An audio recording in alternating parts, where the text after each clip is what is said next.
뉴욕 증시는 열리지 않았습니다만 편치 않았던 전반적인 글로벌 증시의 흐름을 같이 포착을 해보셨습니다. 결국에는 우려했던 사건이 발생을 하게 되면서 좀 굉장히 금융시장에 혼란을 초래하고 있는 상황인데요. 외신 뉴스 통해서 저희 김은배 캐스터와 함께 내용 짚어드리겠습니다. 어서 오세요. 안녕하세요. 네, 안녕하세요. 첫 번째는 저희 러시아 얘기부터 해보겠습니다. 지금 아마 이 시간에 저희 방송을 보고 계신 분들은 계속해서 아마 속보를 접하고 계실 것 같은데 네. 러시아 쪽에서 결국에는 우크라이나 독립국을 승인을 했습니다. 이 네, 내용부터 좀 그렇습니다. 전해주세요. 네, 첫 번째 뉴스 좀 살펴보시면요. 일단 말씀하신 대로 이 푸틴이 우크라이나의 분리주의 공화국의 독립을 승인한 모습입니다. 우크라이나 정부군과 싸우는 반군에 군대를 파견할 수 있다는 점을 의미하게 되고요. 결국에는 전면적인 무력 충돌 위험 가능성이 상당히 높아졌습니다. 네. 네, 내용에서 자세히 좀 체크를 해보시면요. 사실 어제만 해도 분위기가 괜찮았거든요. 이 조 바이든 미국 대통령과 블라디미르 푸틴 러시아 대통령이 우크라이나 위기와 관련해서 정상회담을 열기로 원칙적으로 합의를 했다, 이런 소식이 나왔습니다. 이 때문에 글로벌 증시도 함께 좀 상승 쪽으로 들썩이는 모습이 나왔는데, 그런데 이제 급격하게 이제 분위기가 바뀐 것입니다. 블라디미르 푸틴 러시아 대통령이 현지 시간으로는 21일 우크라이나 동부 지역의 친러시아 분리주의자들이 공화국에 대한 독립을 승인하겠다고 밝혔습니다.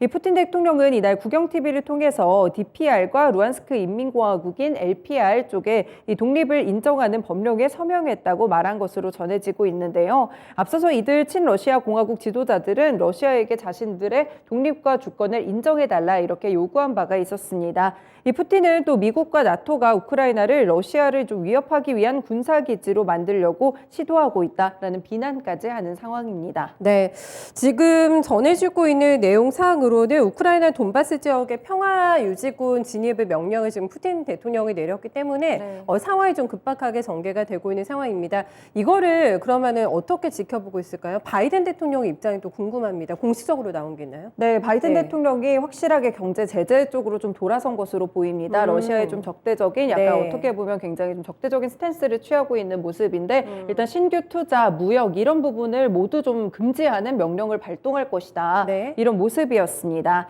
이 조 바이든 미국 대통령이 이날 러시아가 이렇게 독립을 인정하기로 DNR과 LNR 지역에 신규 투자 그리고 무역, 자금 조달을 금지하는 행정명령에 서명할 것이라고 밝혔습니다. 네, 백악관 측에서는 러시아의 이런 노골적인 국제 약속 위반과 관련된 추가적인 조치들을 더 발표할 수도 있다라고 얘기를 했는데요. 일단 젠사키 백악관 대변인도 성명을 통해서 이번 조치는 러시아가 우크라이나를 추가로 침공할 경우에 연합국과 파트너들과 함께 준비해온 신속하고 엄중한 경제 조치와는 또 별개다라고 밝혔습니다. 네, 이날은 또 연방 공휴일인 대통령의 날이기도 했었는데요. 사실 바이든 대통령이 별도의 일정을 잡지는 않았습니다. 그런데 이제 푸틴이 성명을 발표함에 따라서 이에 대한 대응책을 논의하기 위해 NSC를 소집하고 이렇게 입장을 밝혔습니다. 네, 바이든 대통령 우크라이나 대통령과 35분간의 통화를 진행을 했다고 합니다. 그리고 이제 어떤 제재를 취할 것인지에 대한 논의가 진행이 됐다고 하고요. 이렇게 되면 어제 우리 시장이 이게 편했던 게 사실 무의미하게 될 것 같아가지고 외교적으로 좀 해결이 되지 않겠냐라는 기대감에 굉장히 장 막판에 저가 매수세 많이 들어왔는데요. 다시 한번 굉장히 침울한 분위기에서 개장을 좀 준비해봐야 되는 상황이라는 점, 러시아발 속보 계속해서 저희가 전해드릴 텐데요. 내용 주시해서 예의주시해서 점검해 보셔야 되겠습니다.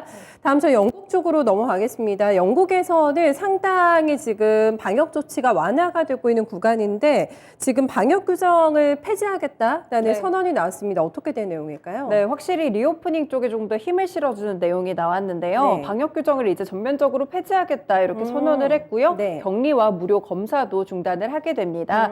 네, 보시면 내용에서 자가격리 포함해서 법적인 방역 규정이 폐지가 되는데, 사실 팬데믹은 지속되는 상황이지만 그렇죠. 오미크론 변이 바이러스는 정점을 지났다, 이렇게 판단이 나왔거든요.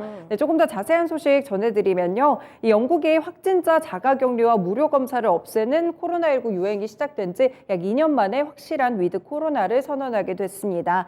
네, 감염돼도 중증이 되거나 사망하는 위험이 적어졌기 때문에 경제나 사회적으로 큰 비용이 드는 이 방역에 대해서 어느 정도 고삐를 좀 풀겠다라는 이야기인데요. 이 보리스 존슨 영국 총리가 현지 시간으로 24일 자가격리를 포함해서 법적인 방역 규정을 모두 폐지하겠다고 선언했습니다. 네, 이에 맞춰서 저소득층의 자가격리 지원금 500파운드 약 81만 원을 지급하고 있는데, 이 부분도 이제는 사라지고요. 이 존슨 총리는 3월 말까지는 확진자에게 집에 머물라고 권고를 하지만 이후에는 유증상 감염자가 개인의 책임을 행사하면 된다라고 이렇게 개인의 책임 쪽으로 전가하는 모습이었습니다. 4월 1일부터는 코로나19 무료 신속 검사도 중단하고요. 다만 이제 유증상이 있는 고령층 이런 좀 고위험군에 대해서는 검사를 지속할 수 있게 됩니다. 이 존슨 총리는 팬데믹은 끝나지 않았지만 오미크론 변이 바이러스가 유행이 정점이 지났다라고 말하기도 했는데요. 이 감염 이후에 중증으로 이어지는 연결고리가 상당히 약해졌고 또 오미크론 변이 바이러스 같은 경우에는 대규모적인 검사가 별 가치가 없다고 판단을 했습니다. 네, 확진자도 자가격리를 안 한다? 이거는 굉장히 파격적인 조치가 아닐까 싶은데 네. 본격적인 위드 코로나에 먼저 진입하는 영국의 움직임을 볼 수가 있을 것 같습니다. 상황이 이렇게 되면은 백신을 맞아야 되나? 이런 생각들도 아마 많이 하시지 않을까 싶어가지고 백신 접종과 관련해서는 어떻게 바뀔까요? 네, 이날 같이 백신 관련해서도 어느 정도 발표가 좀 됐는데요. 네. 보시면은 뭐 정부 규제에서 일단 개인 책임으로 넘어가는 단계긴 합니다. 그래도 이제 고령층에 대해서는 백신 접종을 좀 지속하자 이런 해야겠군요. 의견이 있는 것으로 보이고요. 일단 75세 이상을 좀 대상으로 봄에 부스터샷을 좀 접종한다고 밝혔고요. 일단은 영국 백신 접종 그리고 면역 공동위원회 측에서는 더 넓은 집단을 대상으로 가을에 부스터샷을 검토하고 있다고 밝혔습니다.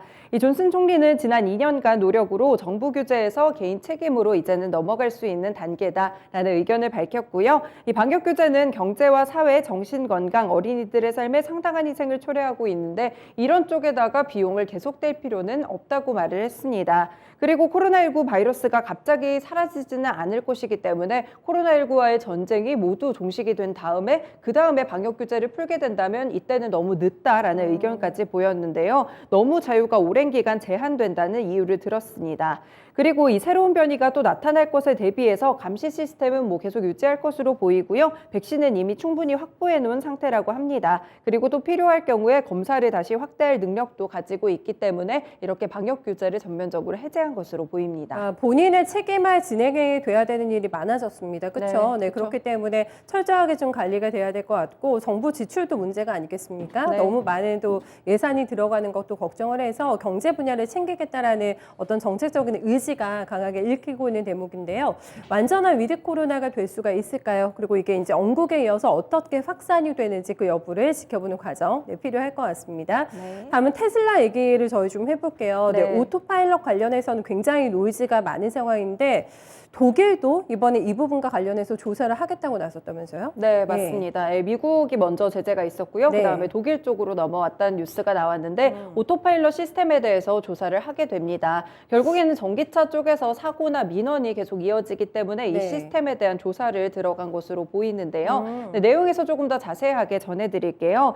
네, 미국에 이어서 독일도 테슬라의 첨단 운전자 보조 기능인 이 오토파일럿 시스템의 조사에 들어갔습니다. 이 독일 주간 빌트함 존탁을 인용해서 독일 연방으로 이 교통청이 테슬라의 오토파일럿 시스템에 대해서 조사하고 있다는 보도가 나온 것인데요. 이 테슬라의 자동차선 변경 기능에 대해서 직접적으로 조사를 하고 있습니다. 이 오토파일럿은 잘 아시다시피 테슬라의 첨단 운전자 보조 시스템으로 차량의 제동이나 가속, 조향을 돕는 기능을 말하는데요. 이 최근에는 오토파일럿 기능을 장착한 테슬라 전기차에 대해서 미국에서도 조사에 나선 바가 있습니다. 이 테슬라 전기 차량에 대한 사고가 잇따라 발생을 하고 민원까지 이어지고 있기 때문입니다. 네, 어느 정도의 위험성이 있길래 이렇게 전방위적인 조사가 이어질까 싶어가지고 정확하게 어떤 결함이 좀 있는 걸까요? 이게? 네, 외신을 네. 통해서 여러 외신에서 정확한 이유에 대해서도 함께 좀 보도가 나오고 있는데요. 네. 네, 일단 고속도로에서 이유 없이 좀 급제동이 되거나 감속하는 패턴이 좀 어. 발견이 되고 있다고 합니다. 네, 네. 네, 정확한 뭐 명칭도 있는데요. 팬텀 브레이킹이라고 불리고요. 이 부분이 이제 테슬라 전기차가 이유 없이 급제동하는 것을 팬텀 브레이킹이라고 합니다. 이 미국의 도로교통 안전국은 지난 9개월간 테슬라 세단 모델 3 그리고 SUV 차량인 모델 Y에서 주행 중에 갑작스러운 급제동이 발생했다. 이 민원을 상당히 많이 가져간 것으로 보이는데요. 354건이나 접수가 됐다고 합니다. 그리고 이 신고 내용을 좀 종합을 했을 때 오토파일럿을 켠 채로 이렇게 주행을 한 상태에서 테슬라 전기차가 고속도로에서 이유 없이 급제동하거나 반복적으로 감속하는 패턴을 보인 것으로 알려졌는데요. 결국에는 오토파일럿 기능이 장착된 테슬라와 이 차 기능에 등에 대해서 모두 전반적으로 조사를 하고 있다고 합니다. 네, 지난 1일에는 테슬라가 운전자 보조 기능 중 하나인 완전 자율주행 소프트웨어 쪽에도 결함이 있었거든요. 그래서 차량 5만 4천 대를 회수해서 점검하기로 한 바가 있습니다. 그리고 지난해 10월 이후 테슬라가 거의 10번의 리콜을 단행한 바가 있는데 이번 조사도 어떻게 좀 리콜로 이어질지 좀 관심이 모아지고 있습니다. 네, 랫덤 브레이킹도 문제라고 하더라고요. 네. 장애물을 인식하지 못하는 문제도 있다고 하고 중앙 터치 스크린도 오작동하는 게 아닌가 여러 가지 뭐 결함이 지금 계속해서 발견이 되고 있는 상황이라고 하는데 전기차는 무조건 일단 자율주행은 안전이 필수가 아니겠습니까? 그쵸. 그 부분에서 네. 흔들리고 있기 때문에 테슬라에 대해서도 주가가 폄하되지 않을까라는 생각도 조금 들거든요. 이 상황이 어떻게 전개될지 그리고 테슬라의 주가 움직임까지 같이 연관돼서 체크해 보셔야 되겠습니다. 뉴스 여기까지 살펴볼게요. 네, 수고 많으셨습니다. 네, 고맙습니다. 네, 세 가지 외신 뉴스 김은별 캐스터와 함께 전해드렸습니다.